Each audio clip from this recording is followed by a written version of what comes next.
There are over 58 artifact sets within Genshin Impact, yet only a handful of them remain relevant in meta. Despite the importance of artifacts, some have been forgotten entirely, and more than half of the available sets aren't even worth spending resin on nowadays. This is mostly due to the constant changing of meta that is present within Genshin. Some artifacts of the past are basically useless when it comes to artifacts like Retracing Hunter, Golden Troop, and new and relevant support and DPS sets of today. Today we're going over the 8 most forgotten or useless artifacts within Genshin Impact. Some on this list used to be considered top tier, but let's be honest, most got power crept due to Retracing Hunter and other current support and DPS sets. Kicking us off, we have the Lava Walker set. Its 2-piece bonus gives the player a pyro res increase of 40%, okay, and its 4-piece bonus increases damage against opponents affected by pyro by 35%. At first glance, this set could seem desirable for just about any pyro unit until you factor in that other sets, namely Crimson Witch of Flames, does what this set offers with an actual useful 2-piece and 4-piece bonus. Sets such as these, we'll talk about its sibling in a second, were most likely designed back when surviving was an actual issue for most players due to the lack of synergistic shielders and healers. When you think about it, some of the best healers back then were Chi-Chi, and really the only good shielder was Zhongli. Like I said before, nowadays you're just better using Crimson Witch of Flames or Retracing Hunter, as it increases crit rate and gives you a normal and charge attack damage increase. If not that, you could just throw the unit on a Gladiator's piece. The next set is literally the same as Lava Walker, but with Electro. Thunder Soother gives an Electro res increase of 40% as its 2-piece bonus, and a 35% increased Electro damage bonus to enemies affected with Electro as its 4-piece. While this set could be more useful than Lava Walker, most sub and main DPS Electro units have other sets that are infinitely better than this one, and are more resin efficient. Golden Troop works on basically every single sub DPS Electro unit in the game, and it's most often than not the best in slot choice to put on them. Now personally, I have never went out of my way to farm either of these sets, and I'm sure most people haven't either, as they're just tied to other 5-star domains. These sets were mostly designed during a period where the damage you took from enemies mattered even within the overworld. Nowadays though, most new and veteran players will rarely have all 4 party members exhaust their HP, and even then, I doubt the increased pyro and electro res that these sets provide would prevent that in the first place. Although I could see people using the 4-piece electro res for Raiden Shogun back in the day. Next up, we have Bloodstained Chivalry. Its 2-piece bonus gives the physical damage bonus of 25%, and its 4-piece bonus gives you a charge attack increase of 50% after defeating an opponent, and reduces its stamina cost to 0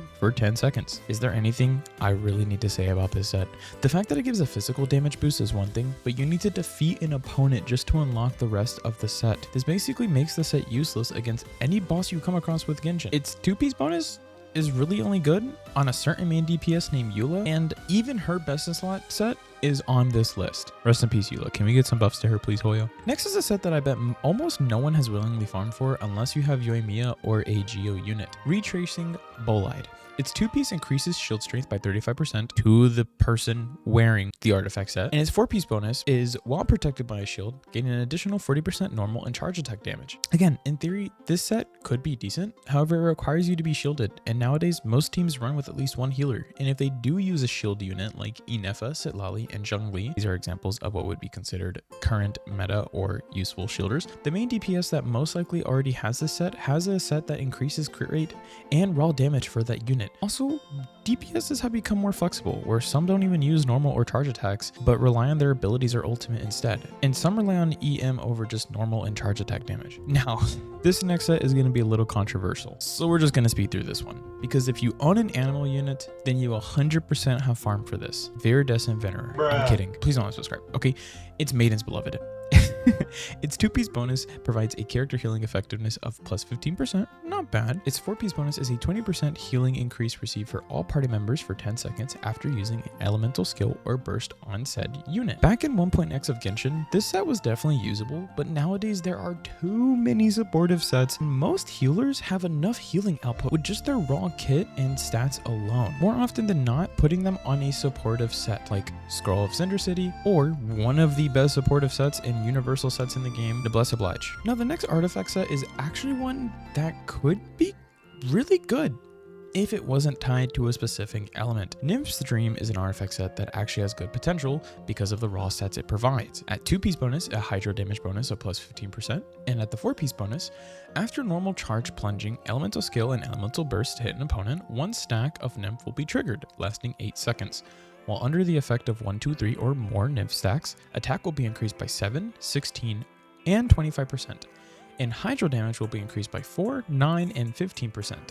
Nymphs created by normal charge, plunging, elemental skills, and elemental bursts exist independently. This set has the potential to be one of the best in the game if it was on a pyro character, electro character, certain dendro characters, and certain cryo characters. However, it's stuck to hydro, and most hydro units nowadays don't use attack. The top 2 hydro DPSs that are currently out right now are Mualani and Nuvolette, who both scale off of HP. And it's looking like most hydro units going forward are going to scale off of HP. The 2 characters that you would use this on are Ayato and Child, and come on, they are the wheelchair DPS of wheelchair DPS. You're going to be using Marshusei, you're going to be using any other set than this one for those 2 characters because they need better sets than this. Again, the potential is there to be a really good set if it was any other element, but unfortunately it's stuck to hydro. Second to last of our artifacts is the Pale Flame set. Now, it's hard saying that this set is useless, but when Marshusei Hunter exists, this set kind of becomes useless. Its 2-piece bonus gives you a physical damage bonus of 25%, which is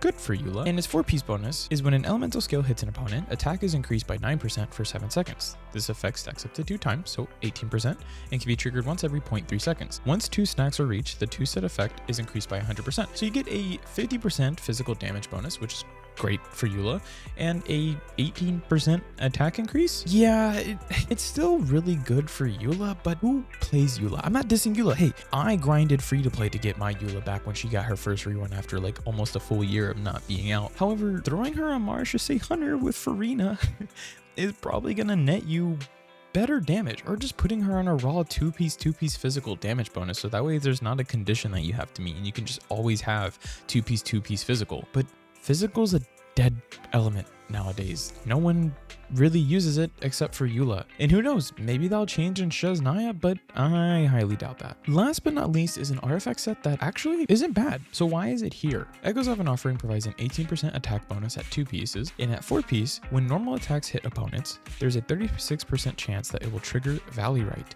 which will increase normal attack damage by 70% of attack. This effect will be dispelled 0.05 seconds after a normal attack deals damage. If a normal attack fails to trigger Valley Rite, the odds of triggering the next time will increase by 20%, and this trigger can occur once every 0.2 seconds. On paper, this set is basically best in slot for any normal attacker in the game. Chlorand, Yoimiya, Razor. We know what's gonna happen with Razor, okay? This basically works on almost any normal attack character in the game. And in fact, some of the top charting Akasha leaderboards for Chlorand use this set. But why is it on this list if it's so good? Because it's ping reliant. Yep, if I'm not mistaken, this is one of the only sets in the game that truly takes your ping into effect when it's proccing the set bonus. And for that reason, most people don't use this. Genshin isn't a game where ping is really important, but most players play on a ping that's above 50 ms. Most players also have multiple accounts that span from being in NA, EU, and Asia. And because of that reason, this set is really unreliable. However, if you have god-tier internet and under a 50 millisecond ping, more so under a 40 millisecond ping, then this set is actually worth using on Chlorand or Yoimiya if you have it farmed up. But because it's reliant on ping, it goes on this list, unfortunately. All right, we made it past 8 of the most useless and forgotten artifact sets in the game. Now, I want to take this time to put a disclaimer. If you use these sets, you're not going to be at a horrible disadvantage where you're going to lose and whatnot. The problem is that as the meta keeps constantly shifting throughout Genshin's life cycle, artifact sets are going to come and go, and some have stood the test of time.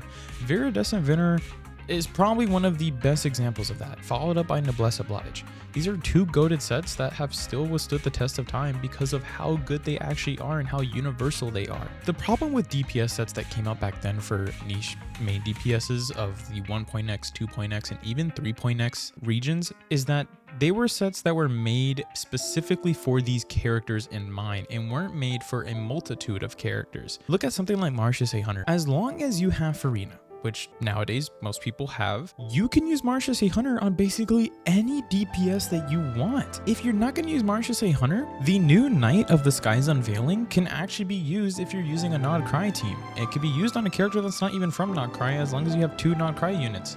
And that can be easily done if you have Aino, Inefa, or Llama together on a team. Not only that, but we also have sets like Obsidian Codex, which while it is only limited to Natling characters, it provides a whopping 40% crit rate increase on top of giving a 15% increase to Natlan DPS characters. That's just something that can't be matched by any of the sets we talked about on this list. Let me know if there's some sets that deserve to be on this list or not. I think there are a couple that definitely could slide into this list. An example is Varakasha's Glow, among others such as Blizzard Strayer, but some of those actually have some okay usefulness in today's meta for characters such as Dea, Rosaria, and other cryo characters. Also, let me know what you think Hoyo could do to potentially buff these artifact sets. Like I said before, Nymph's Dreams could actually be pretty good if it wasn't hydro locked, or if they changed the 4-piece bonus to increase HP instead of attack, because no current hydro DPS uses attack percent. Make sure you like, comment, and subscribe if you enjoyed this video, but feel free to join our community Discord server in the link down below. We play multiple different gacha games among other things as well. Also check out my Twitch channel. I try to stream as much as I possibly can. As always, watching this video to the end is more than enough support. Thank you so much, and have a good one. Bye bye.